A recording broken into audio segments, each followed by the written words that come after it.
আপনি পলিসি করতেছেন আপনার মতো করে। আমলাতন্ত্রকে আমাদের উপর শোষণের একটা, আমাদের চাঁদাবাজি করার একটা ক্ষেত্র করে দিছে। তো যে যখন যায় এখন আমাদের কাছ থেকে শুধু চাঁদাবাজি করে। এক একজন সরকারি কর্মকর্তার বিলাস, তাদের সম্পদের কোনো খোঁজ নাই, তাদের ব্যয়ের কোনো আয়ের সাথে মিল নাই। দর্শক, ৭১ পডকাস্টে আপনাদের স্বাগতম। ৭১ টিভির নিয়মিত যে সংবাদ বুলেটিন, সেই সংবাদ বুলেটিনে আমরা অনেক সময় অনেক খবর সময় স্বল্পতার কারণে দেখাতে পারি না, অথচ সংবাদের পিছনেও সংবাদ থেকে যায়। সেই থেকে যাওয়া সংবাদ আমরা ৭১ পডকাস্টের মাধ্যমে দেখাতে চাই আপনাদেরকে। আজকে আমাদের অতিথি বাংলাদেশ রেস্তোরাঁ মালিক সমিতির মহাসচিব ইমরান হাসান। ইমরান হাসান, আপনার কাছে জানতে চাই, বাংলাদেশের রেস্তোরাঁ খাত এখন কোন অবস্থানে আছে? নিরাপদ যে খাদ্যের যে একটা কথা থাকে, সেই নিরাপদ খাদ্য আমাদের রেস্তোরাঁগুলো প্রোভাইড করেন, আপনি যদি একটু বলতেন। ধন্যবাদ আপনাকে। যে আমরা রেস্তোরাঁ খাত করোনাকালীন থেকেই সংকটে আছি। ৫ই আগস্টের পর আরও ভয়াবহ সংকট কাজ করছে। পলিটিক্যাল পট পরিবর্তনের পরে একটা বৃহৎ জনগোষ্ঠী আপনার সমাজের বাইরে আছেন, যারা আমাদের নিয়মিত কাস্টমার ছিলেন। এখন আপনার যেই অভিযোগটা যে আমাদের রেস্তোরাঁয় স্বাভাবিকভাবে খেতে পাচ্ছে না, নিরাপদ খাদ্য, দেখেন আমাদের তো যদি খাদ্যে নিরাপত্তা নাই থাকতো তাহলে সরকারি হিসাবে ৪,৮২,০০০ রেস্তোরাঁ হতো না সারা বাংলাদেশেই। কিন্তু এখন রেস্তোরাঁয় মানুষ খেতে অভ্যস্ত, কিন্তু সমস্যা হচ্ছে রেস্তোরাঁয় কনসিস্টেন্সি রাখাটা ভেরি ডিফিকাল্ট হয়ে যাচ্ছে। কারণ ব্যয় বেড়েছে, নতুন নতুন উদ্যোক্তা আসছে, তারা এক্সপার্ট না, তারা না বুঝেই ইনভেস্টমেন্ট নিয়ে আসছে, তারা কন্টিনিউ করতে পারে নাই। মালিক চেঞ্জ হয়েছে, রেস্তোরাঁ আছে, অনেকে ভালো করতে পেরেছে, ভালো করতে পারার সংখ্যাটা খুবই কম। আর যারা ট্রেডিশনালি ব্যবসা করছে, পারিবারিক ঐতিহ্যগত, তারা মোটামুটি ধরে রাখছে, তারা জানে হাউ টু ম্যানেজ, বাট ব্যবসা নাই। নিরাপদ খাদ্যের ব্যাপারে আমাদের অনেক কনসার্ন আছে। দেখেন, আমরা বাজার থেকে প্রোডাক্ট কিনে প্রসেস করে বিক্রি করি, আমরা কোনো র মেটেরিয়াল প্রোডাকশন করি না। এখন বাজারে যদি আপনার মাছের প্রবলেম থাকে, মাছ মাংস, সেটা যদি আমাকে সেফ না দেয়, নিরাপদ ফুড প্রোভাইড না করে, তাতে আমার কি করার আছে? তো আমরা তারপরেও এখন অনেক কনসার্ন, অনেক অথরিটিস, আমরা এই সব কিছু ফেস করেই চেষ্টা করছি এই অদক্ষ জনগোষ্ঠী নিয়ে কি করে আমরা এগিয়ে যেতে পারি। সেইখানে সরকারের একটা বিশাল রোল থাকা উচিত ছিল। এই তারা শুধু অথরিটির পর অথরিটি করেছে, কিন্তু এই যে নিরাপদ খাদ্য বাস্তবায়নের জন্য যেই ভিশনারি প্ল্যান দরকার, যেটা এখন অ্যাক্টিভ শুরু করবেন, ধরেন আপনি এখন প্রাইমারি স্কুল থেকে এটা শুরু করবেন, প্রত্যেকটা ক্লাসে এই সাবজেক্টটা থাকবে নিরাপদ খাদ্য, তখনই আপনার ১৫ বছর পরে আপনি একটা শিক্ষিত সমাজ পাবেন, যারা কনসার্ন থাকবে নিরাপদ খাদ্য কী করে সমাজে এস্টাবলিশ করা যায়। আপনি বললেন যে আপনাদের ব্যবসা নাই, ব্যবসা না থাকার পেছনে কারণ কি? ব্যবসা না থাকার ইকোনমিক ক্রাইসিস। আপনি দেখবেন যে করোনাকালীন সময় আমাদের দীর্ঘদিন সাফার করতে হয়েছে। আপনি জানেন যে এই সেক্টরটার সমস্তটাই এক্সপেন্সেস, ট্রেডিং না, এটা হচ্ছে কর্মী বান্ধব। আমাদের কর্মীদের অনেক বেতন দিতে হয়, তাদের থাকা খাওয়ার ব্যবস্থা করতে হয়, তাদের মেডিকেলের ব্যবস্থা করতে হয়। পাশাপাশি তো যখন ব্যবসা না থাকে আমাকে সমস্ত কিছু প্রোভাইড করতে হয়। ডেলি বেসিস বলতে গেলে ভুল হবে, আমি চাইলেই আজকে একজনকে ছেড়ে দিলাম, কালকে তাকে আমি পাবো না। তো যখনই ব্যবসা না থাকে তখন এই যে হিউজ এক্সপেন্সেসটা, রেন্ট কমার্শিয়াল, বিদ্যুৎ বিল কমার্শিয়াল, পানির বিল কমার্শিয়াল, গ্যাস বিল কমার্শিয়াল, এই সমস্ত কিছু মিলে একটা হিউজ এক্সপেন্ডিচার হয়। যখনই আপনার বিজনেস কমে যায় তখনই একটা মালিক, একটা ফিক্সড খরচ তো আমাদের থাকে, একটা ফিক্সড ইন্ডাস্ট্রির মতো। দিস ইজ আসলে ইন্ডাস্ট্রি। সরকার আমাদেরকে বিগত আওয়ামী লীগ সরকার আমাদেরকে শিল্পের ঘোষণা করেছিল, কিন্তু সেটা এখনও বাস্তবায়ন হয় নাই। সারা পৃথিবীতে এইটা একটা ইন্ডাস্ট্রি, সেই ইন্ডাস্ট্রির মতোই এইটার এক্সপেন্ডিচার। সেটাকে আপনার কন্টিনিউ করার জন্য যেই পরিমাণ ভোক্তা আমার দরকার, স্ট্যান্ডার্ড ভোক্তা যারা অ্যাকচুয়ালি বাইরে খেতে পারবে, যদি আমাদের ভোক্তাদের ইনকামই না থাকে, ভোক্তাদের যদি প্রতি বছর যে ইনফ্লেশনের সাথে যদি তার ইনক্রিমেন্ট না হয়, তাহলে কিন্তু ভোক্তা তার কস্ট কমিয়ে দেয় বাইরে খাওয়াটা। ৮০০-৯০০ টাকার নিচে কোনো ভালো গরুর মাংস নাই, মুরগির মাংস এখন ২০০ টাকা। এই যে আপনার সবজি ৮০-৯০-১০০ টাকার নিচে ভালো সবজি নাই। কখনো পেঁয়াজ ৩০০ টাকায় কিনতে হচ্ছে, কখনো আপনার পেঁয়াজ আপনার ১০০ টাকায়, কখনো ৫০ টাকায়। তখন তো আমার বেশি পেঁয়াজ তো স্টক করার কোনো রাস্তা নাই। আপনি দেখেন কিভাবে ব্যবসা করব। পোলাওর চাল নিয়ে বলে আসছি কয়েকদিন ধরে, পোলাওর চাল ২০০ টাকায় আমাকে কিনতে হচ্ছে, ১৯০ থেকে ২০০ টাকা, অথচ কৃষক তো ৮০-৯০ টাকার উপরে সেই পোলাওর চালের দাম পায় পায় নাই, তাহলে মাঝখানে যে 100 টাকার মতো এই প্রফিট এটা কারা নিচ্ছে? এই গোষ্ঠীগত 5টা গোষ্ঠী, তারা বাজার সিন্ডিকেট করে পোলাও চালে এইভাবে এলপিজি গ্যাস বাজারে যতটুকু না দাম বেড়েছে ইন্টারন্যাশনাল মার্কেটে, সেটা আমাদের দেশে কৃত্রিম সংকট করে এটা যেমন ডিস্ট্রিবিউটররাও পয়সা কামিয়েছে। আমি টাকা দিলে তো গ্যাস পাই, তো সংকট তো ছিল না। আমার গ্যাস 2 গুণ দামে 3 গুণ দামে আমাকে গ্যাস কিনতে হয়েছে। সেখানে সরকার অনেক পরে হস্তক্ষেপ করেছে। এই যে বাজারে যে অস্থিতিশীলতা সবসময় থাকে, সারা পৃথিবীতেই থাকে, আমাদের দেশেরটা এক্সট্রিম। আমরা চাইলে রেস্তোরাঁয় প্রতিদিন দাম বাড়াতে পারি না। আমাদের কিন্তু প্রতি বছর ইনফ্লেশনের উপরে কিন্তু আমাদের দিতে হয়, সরকারের মজুরির কাঠামোর মধ্যে কিন্তু ইনক্রিমেন্ট আমাকে দিতে হয়। তো সব কিছু মিলে এর মধ্যে সরকারের যে অথরিটিগুলো আছে তাদের তো অত্যাচারের শেষ নাই।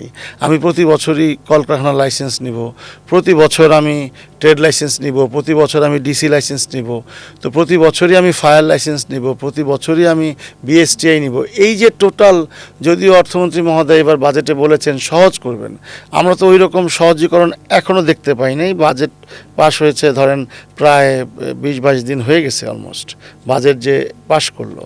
তো যাই হোক, এখনও সময় আছে, হয়তো আমরা দেখব। বললে তো রাতারাতি সব কিছু সম্ভব না।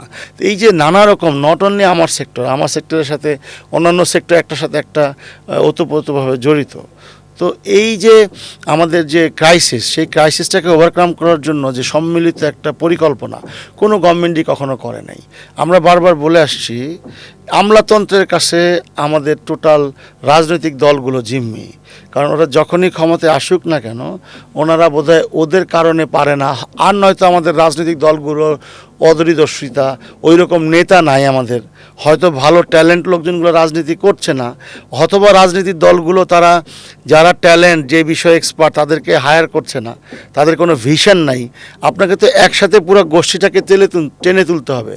আপনারা বলেন যে আপনারা কঠিন সময় পার করছেন, কিন্তু আমরা দেখি যে অনলাইনে যারা ফুড সেল করে তারা তো ভালো করছে। আপনাকে একটা রূঢ় সত্য কথা বলি, অনলাইনে আমাদেরকে জিম্মি করে অনলাইনে ফুড বিক্রি করতে হচ্ছে।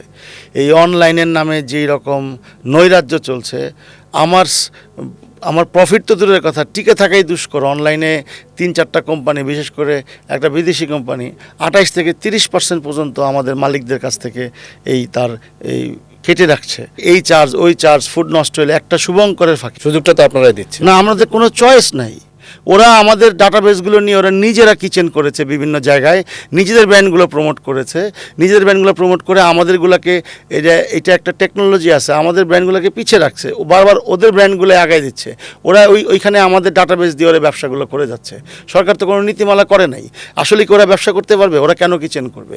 ওরা আমার ডাটাবেসটা কেন নিল? আমার ডাটাবেসটা ক্রিয়েট করে এবার আমাদের ব্যবসায়ীদেরকে ক্ষতিগ্রস্ত করার জন্য নানান ছুতায় ছল ছুতায়। এখন আমাদের ব্যবসায়ীরা, যেহেতু কম্পিটিশন অনেক বেড়ে গেছে, আমি অনলাইন ডেলিভারিতে দিয়ে হলেও আমার কিছুটা কস্ট কন্ট্রোল করা যায়, যে প্রোডাকশন একটু বেশি হলেও ঠিক আছে, আমরা এটাতে একটু মিনিমাইজ করে নিই। দিন শেষে কিন্তু এই ব্যবসায়ীরা কেউ ভালো করতে পারছে না। সরকার বসে নেই যে এই সেক্টরটা যে একটা ইম্পর্টেন্ট নিরাপদ খাদ্যের জন্য এদেরকে যে একটা রেগুলেশনের মধ্যে আনতে হবে, সেটা করে না। কিন্তু অথরিটি করে এই আমলাতন্ত্রকে আমাদের উপর শোষণের একটা, আমাদের চাঁদাবাজি করার একটা ক্ষেত্র করে দিছে। তো যে যখন যায় এখন আমাদের কাছ থেকে শুধু চাঁদাবাজি করে, আমাদের কাছ থেকে শুধু আমাদেরকে কি বলে, সবচেয়ে সমাজে হেয় করে। আমাদেরকে ধরেন জরিমানা দিতে দেরি হয়েছে, আমাদেরকে পিঠ বাইধা গাড়িতে তুলতেছে। আমি একটু আপনাকে থামাই। আপনি বললেন যে জরিমানা দিতে দেরি হয়েছে, সেজন্য আপনাদেরকে পিঠ বেঁধে গাড়িতে তুলেছে। তা আমরা তো দেখি যে ভোক্তা অধিকার বা বিএসটিএ বা নিরাপদ খাদ্য কর্মসূচি বা জেলা প্রশাসকের টিম যখন আপনাদের রেস্তোরাঁগুলোতে পরিদর্শনে যায়, তখন ক্ষতিকারক পদার্থ দিয়ে খাদ্য তৈরি, পচাবাসী খাদ্য সংরক্ষণ করা, এগুলো হরহামেশা ঘটে। আমরা দেখেছি যে বেলি রোড অগ্নিকাণ্ডে 34 জন লোক মারা গিয়েছে, তারপর খিলগাঁওতে অগ্নিকাণ্ড হয়েছে। এগুলো কি অস্বীকার করার উপায় আছে? আমি একটা করে আপনাকে জবাব দিই। এইখানে আমি মোবাইল কোর্টের বিপক্ষে না। আপনাকে তো মাথা ব্যথা, আপনি কি মাথা কেটে ফেলবেন না মাথা ট্রিটমেন্ট করবেন? অবশ্যই চিকিৎসা করবেন। চিকিৎসার উপায় কি? আপনি তো আমার আনস্কিল ওয়ার্কার দিচ্ছেন 95%। আপনি বলতেছেন আমি কেন করে নিচ্ছি না? আমার 30 লাখ শ্রমিককে আমি কি করে করব? আমার কাছে তো আসছে না। স্কিল ওয়ার্কার তৈরি করার জন্য, স্কিল পিপল তৈরি করার জন্য ইনস্টিটিউট লাগবে, সরকারের ভিশন লাগবে। সেটাই তো আপনাকে বলছি, ওইটা তো করছে না। এখন যখনই ভোক্তা অধিকার বলেন, আমি নাম ধরে বলতে পারবো, যদি আমি ছোট করতে চাইছি না, তারা হিরো হওয়ার জন্য এখানে যায়, মূল পয়েন্টটা যায় না। আমি বলবো না যে অনিয়ম নাই, অবশ্যই অনিয়ম আছে। কিভাবে কাজ করবেন? আমাদের কোনো প্রতিনিধি তো নিয়ে যাচ্ছে না, ব্যাখ্যা করার সুযোগ দিচ্ছে না, ক্যামেরা নিয়ে যে একটা মানুষকে পথে বসায় দিচ্ছে। আপনার বাসি পচা যেটা বলছে, আমি নিজে ভুক্তভোগী, বাসি পচা প্রুফ করেছে উনি বাসি পচা। ফ্রিজে রেখে আপনি খাবার খান না, ফ্রিজে খাবার রাখতে পারবেন না আপনি। হ্যাঁ, এখানে অনেক অনিয়ম আছে, আমি সেটাও স্বীকার করছি। তাদের অজ্ঞতা, কেন ব্যবসা করতে দিচ্ছেন? বন্ধ করে দেন। আপনি বন্ধ করে দেন। আপনি ব্যবসা করার আগে একটা ট্রেনিংয়ের ব্যবস্থা করেন, যে তুমি একটা বেসিক ট্রেনিং করো, বেসিক ট্রেনিং করে এই ব্যবসায় আসো। এখন যার যখন মন চায় সেই ব্যবসায় নেমে গেল।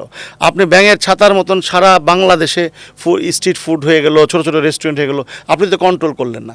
আপনি কোথাও অভিযান চালান যে কিনা একটু মিনিমাম কমপ্লায়েন্স মেনটেন করার চেষ্টা করতেছে। আপনি কয়জন রেদে অভিযান চালাবেন? কখনো নিরাপদ খাদ্য, কখনো ডিসি অফিস, কখনো র্যাব, কখনো বিএসটিআই, কখনো আপনার এই কি বলে আর বাংলাদেশে আর কেউ নাই। এগুলো হচ্ছে সস্তা হিরো হওয়ার জন্য যাওয়া। হ্যাঁ, আমাদের অবস্থাপনা আছে না, আমি কেন 5 স্টার বানাবো? আপনি বলে দেন একটা রেস্তোরাঁ এই মিনিমাম টাইটেরিয়া লাগবে, সেটা কি দিছে আমাদেরকে? দেয় নাই। সরকার আপনাদেরকে অভিযান করবে, অভিযান করলে দোষের কোন জায়গায়? অভিযানের আগে তো আপনি একটা কেন এই প্রবলেমটা সেটা ফাইন্ড আউট করবেন। কিন্তু ব্যবসা টিকিয়ে রাখার সাথে আপনাকে তো আপনার ব্যবসায় কমপ্লাইজ করতে হবে। আপনি কেন? আপনি সেইটাতে বলেছি, আপনি কেন তাহলে পারমিশন দিলেন তাকে ব্যবসা করার জন্য? আগে কমপ্লেন্স করতে বলেন, তারপর পারমিশন দেন। আপনি যান আমার সাথে, আমরা বলেছি তো একসাথে কাজ করবো, আমাদের তো ডাকছে না। আমি বলছি তো তারা হিরো হওয়ার জন্য যাচ্ছে এখানে। আমি অনিয়ম নেই সেটা তো বলছি না, অনিয়ম আছে তো, সেটা বন্ধ করার জন্য পরিকল্পনা করবেন তো আপনি। আপনি বাজারে রেস্তোরাঁ আছে 200, ধরেন একটা বাজারে একটা এলাকায় আপনি একটাতে অভিযান চালালেন, ওগুলা কি হলো? তাহলে আপনাকে কী করতে? কমপ্লেন্স। কে কাজ করবে আপনার সঙ্গে? সরকারের তো এত লোকবল থাকবে না। সরকারে কী থাকবে? প্ল্যানিং থাকবে। প্ল্যানিং থেকে আপনি একটা এসওপি ধরাই দিবেন যে এই এসওপিতে আমরা কাজ করবো। এসওপি দিয়েছে সরকার আজ পর্যন্ত? আমরা সেটাই বলছি, এমন একটা পলিসি করেন যেই পলিসিতে কোনো চক্র আমাদের ফাঁদে ফেলতে পারবে না। তখন যারা অন্যায় করবে, তখন যারা আপনার নিয়ম মানবে না, কমপ্লায়েন্স মানবে না, তাদের বিরুদ্ধে ব্যবস্থা নেন। আপনি এখন ঢালনায় তলোয়ার নাই, নিধিরাম সর্দার, আপনি একটা বড় হিরো হয়ে গেছেন। আপনি কি এই 2 বছর বা 1 বছরের পোস্টিংয়ে আইসা পুরা সমাজ চেঞ্জ করতে পারবেন? পুরা সমাজ চেঞ্জ করতে হলে আপনাকে পরিকল্পনা লাগবে বাস্তবতা অনুযায়ী। সেই বাস্তবতা অনুযায়ী পরিকল্পনা কে দিবে? এক্সপার্টিসরা দিবে। আবারও বললাম, এক্সপার্টিস দিবে। এবং আমাদের যে তৃণমূল থেকে যে নেতারা উঠে আসছে, যারা মানুষের সাথে কাজ করে, এখন তো নেতারা হাইব্রিড। আমি নেতার চামচামি করব, আমি বড় নেতা, আমি নেতার পা চাটবো, আমি একটা বড় নেতা। তো এইভাবে তো দেখেন তো এই অবস্থায় পলিটিক্যাল এই মানে কি বলে দুর্বৃত্তায়ন বলেন, পলিটিক্যাল দুর্বলতার কারণে আমলাতন্ত্রের এই সিস্টেমটা এদেরকে বন্দি করে ফেলছে, যারাই আসুক ক্ষমতায়। কারণ তারা তাদের নিয়ে কাজ করবে না। ওই পরিমাণ লিডারশিপ তো আমরা দেখতে পাই নাই। উত্তরণের উপায় কি? উত্তরণের উপায় হচ্ছে আপনার সম্মিলিত পরিকল্পনা। আমাদের যে লিডারশিপ, নতুন প্রধানমন্ত্রী তারেক রহমান সাহেব আসছেন, আমি জানি না ওনার কান পর্যন্ত যায় কিনা। উনি আসার পরে আমার মনে হয় 6 মাসে আমি গোটা 50টার উপরে এই টকশোর মাধ্যমে অ্যাপিল করেছি, সংবাদ সম্মেলন করেছি। আমরা প্রধানমন্ত্রীর সাথে বসতে চাই। আমাদের যে এনবিআরও একই অবস্থা। ওই আপনি পলিসি করতেছেন উইদাউট আওয়ার কনসার্ন, আপনি পলিসি করতেছেন আপনার মতো করে। পলিসি করবেন সবাইকে নিয়ে, এটা বাস্তবসম্মত কিনা? আপনি তো অবাস্তব এই জন্য করতেছেন যাতে আমার পকেট থেকে টাকা লুট করতে পারেন। আমি আপনার সাথে, এইটাও ব্যবসার একটা পার্ট হয়ে গেছে। আমি ব্যবসা করবো 100 টাকা, ঠিক আছে, এটার 20-30 টাকা আমাকে কম্প্রোমাইজ মানি দিতে হবে। তো এই মানিগুলো দুর্নীতি হবে, তারা দেশ বিদেশে কানাডায় বেগমপাড়া করবে, আর আমি যেই তিমিরে ওই তিমিরেই থাকবো। আমার রাষ্ট্রের টাকা লুট করে তারা এই নিশান পেট্রোল গাড়িতে চলবে, এই তেলের টাকা আমাকে দিতে হবে, তার লাল গালিচা কার্পেটের টাকা আমার দিতে হবে। এক একটা বাহিনী তাদের মতো করে ব্যবসা করে যাবে, আমার ট্যাক্সের টাকা আমি ভরবো। এইভাবে রাষ্ট্র আর কতদিন চলবে? আর আমি ক্ষুদ্র ব্যবসায়ী, আমার কায়সা শুধু গলায় পাড়া দিবে। আমি তো হয়তো ঝরে যাব, আরেকজন আসবে, সে ঝরে যাবে, কিন্তু রাষ্ট্র তো ডেভেলপ হবে না। এবং এক একজন সরকারি কর্মকর্তার বিলাস, তাদের সম্পদের কোনো খোঁজ নাই, তাদের ব্যয়ের কোনো আয়ের সাথে মিল নাই। ওগুলো না নিয়ে আমি ছোটোখাটো ব্যবসা নিয়ে শুরু করছি, আপনি আমাকে বলেন কি করতে হবে, প্ল্যান করেন। প্ল্যান করার পরে এস্টাবলিশ করেন এক বাই এক, তারপরে যদি মনে করেন অনিয়ম, বন্ধ করে দেন। আপনি কি বড় ইন্ডাস্ট্রি বন্ধ করতে পারছেন? কোনো ইন্ডাস্ট্রি বন্ধ হয়েছে? কোনো ইন্ডাস্ট্রির প্রোডাক্ট টেস্ট হয়েছে? আসেন আমরা একটা নিরপেক্ষ গবেষণা করি, ল্যাবরেটরি করি, সব প্রোডাক্ট নিয়ে টেস্ট করেন। আমি গ্যারান্টি দিতে পারি একটা বড় গোষ্ঠী তো আমাদের দেশের মানুষকে মাইরা ফেলবে। এই বিভিন্ন ভাজা পোড়া বেইচা দোকানে দোকানে, টং দোকানে সবাইরে বসাই দিছে। কেউ কৃষিকাজ করে না, কেউ হেলদি ফুড খায় না। ওইদিকে কারো নজর নাই, সরকার হয়তো কিছু ভ্যাট ট্যাক্স পায়, এর চেয়ে বেশি টাকা তারা লুট করে। এক্সপোর্টের নামে তারা নিয়ে এসে এক্সপোর্ট করে না, বাজার ম্যানিপুলেট করে আমাদেরকে ধ্বংস করে। এগুলো নিয়ে বারবার বলছি, কার কানে যাবে, কারো কানে যাবে? সবাই সবার সাথে রিলেটেড। এই জন্য আমাদেরকে ইনকামের জায়গা বের করতে হবে, ইন্ডাস্ট্রিগুলো সচল করতে হবে। ইন্ডাস্ট্রি সচল করতে গেলে যারা জেলে আছে এদেরকে বের করতে হবে, এদেরকে বের করে আটকায় দিতে হবে। তুমি ইন্ডাস্ট্রি চালা, আমার টাকা ফেরত দাও। এই যে হাজার হাজার কোটি টাকা লুণ্ঠন করছো সব দাও, তাদের যত সম্পদ আছে সব একবার করতে হবে। এতদিন লাগে নাকি? 2-3 মাসই গুড ইনাফ, সব নিয়ে নেন। যারা দুর্নীতি করছে, নট অনলি আওয়ামী লীগ সরকারের, এই পর্যন্ত স্বাধীনতার পরে যত দুর্নীতি করছে সবার হিসাবটা নেন। সবার তো আইডি কার্ড আছে, প্রত্যেকের হিসাব টান দেন। আপনার কেন এত ট্যাক্স পেয়ার 10 লাখ থাকবে? আমি তো মনে করি 5 কোটি লোক ট্যাক্স দেওয়ার ক্ষমতা রাখে। আপনি নিচ্ছেন না, আপনি পকেট ভরতেছেন। একদল শক্তিশালী, তারা দিবে না, তারা বিদেশে পাহাড়ে সম্পদ করছে, তাদের দেশে আসতে দিয়েন না, দেশে আইসো না, তার সম্পদ নিয়ে নেন। তো এইগুলি বলার অপেক্ষা রাখে না, বইলে আর কী করবেন? আমরা এতক্ষণ কথা বলেছিলাম বাংলাদেশ রেস্তোরাঁ মালিক সমিতির মহাসচিব ইমরান হাসানের সাথে। তিনি রেস্তোরাঁ খাতের অনেক সমস্যা এবং সম্ভাবনার কথা বলেছেন, একই সাথে বলেছেন দেশের জাতীয় অর্থনীতির কথা। তিনি যেসব কথা বলেছেন সেসব কথা আমরা 71 পডকাস্টের মাধ্যমে তুলে ধরছি। আশা করছি সরকার তার কথাগুলো দেখবেন, শুনবেন এবং ব্যবসা কীভাবে ভালো সেদিকে মনোযোগ দিবেন।